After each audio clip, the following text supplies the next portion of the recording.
आदत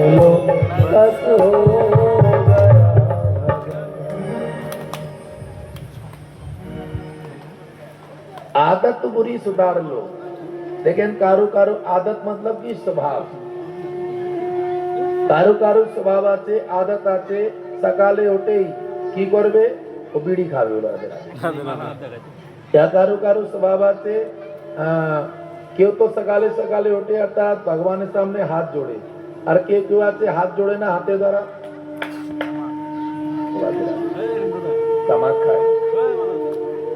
তো দেখেন কেউ ভগবানের সামনে হাত জোড়তেছে, এরকম করতেছে, আর কেউ এরকম করতেছে তামাক দিয়ে। তো দেখেন তালি দুই দিকেই বাজতেছে, কিন্তু একদিকে তালি বাজে কোনো ফল নাই, আর একদিকে এরকম করে আর কত ফল আছে। এভাবে টাকার বেলা আছে। আর তার যে টাকা আছে কি উল্টা পুল্টা কাজে লাগাইতেছে, উল্টা পুল্টা নষ্ট করতেছে, আর কোনো যে ফল নাই, अर्थ अनर्थ हो गलो। और ওই টাকা को कोनो अर्थ भगवान की सेवा, माता पिता की सेवा, अर्थ आशा इत्यादि सेवा में लगाए तो तारा नहीं फल आपको। प्रेम से बोलो, जोर से बोलो।